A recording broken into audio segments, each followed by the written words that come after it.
Recruits conduct weeks of training, learning everything there is to know about firefighting. The lessons taught during these fire drills may save their lives someday in a real emergency.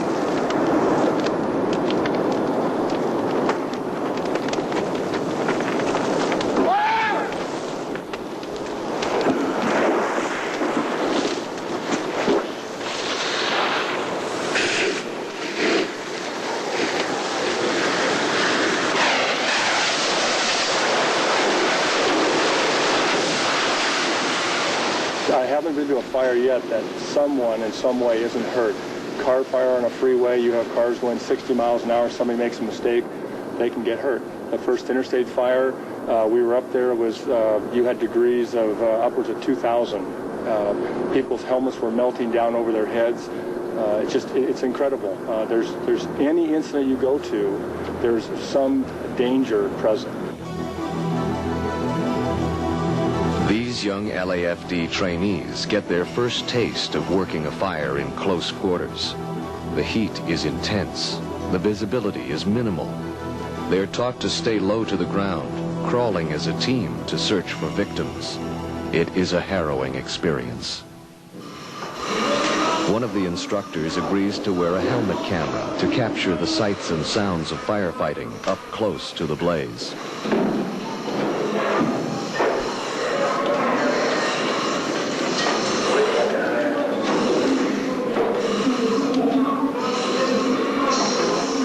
If you're inside, you might as well be blind in most situations. A lot of times the smoke is banked down so low that you absolutely have no visibility. It's just as if your eyes were closed. You have to be able to rely on your crew, and it gets hot. You know, you feel the heat. You just have to be willing to carry out your task, and you have to be able to trust the guys that you're working with. 180 by 800 warehouse, smoke showing on the south side. When they're not actually putting out fires, Jim Flores and the crew of Station 33 are constantly training. This mock warehouse fire at the Los Angeles harbor tests the team's ability to respond to a much larger fire. Unable to use a regular water supply or hydrants, the firefighters use an operation called drafting, siphoning the ocean water to attack the fire.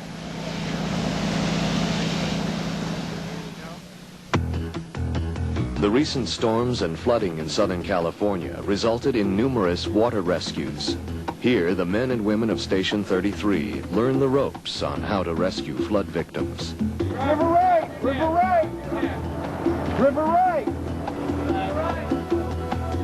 It gives you a good idea in the water perspective of what the victim's going to be going through. This is a safe, sterile environment here, but you still have a good idea what to expect or what the victims are going to be going through in the water, the struggles, and actually the forces of the water. We've only got, 8-10 mile an hour water here, and when it's coming down real good, you can have 3 times that. So it gives you a good idea, a good perspective of what the victim's going to be looking at and seeing and feeling as they're coming down.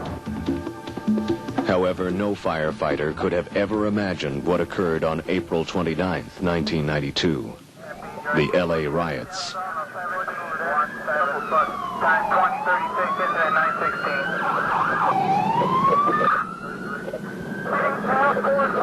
I've never experienced something like that. We actually drove down the street and passed up fires that in the past, that would have been one of the best fires for me of the year. We actually went by them to go to a bigger fire, a more important fire, because there might be exposure. So we needed to get maybe this market put out because of the exposures around it.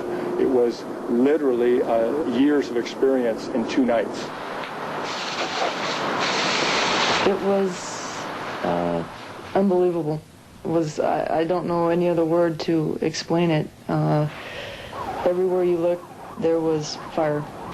It seemed like the whole city was on fire.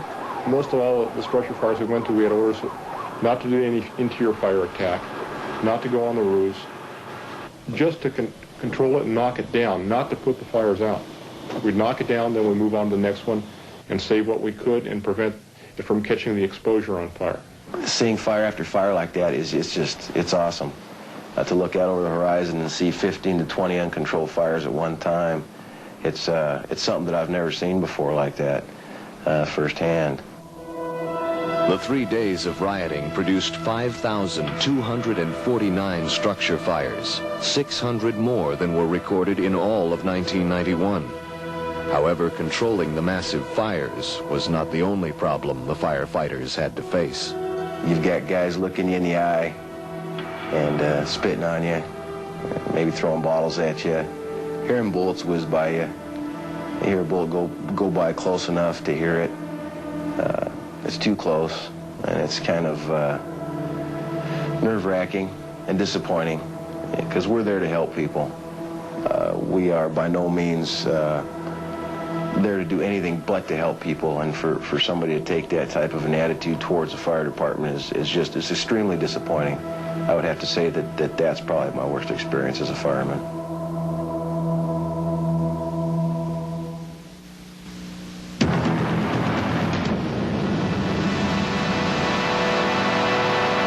Got a couple things before we get going.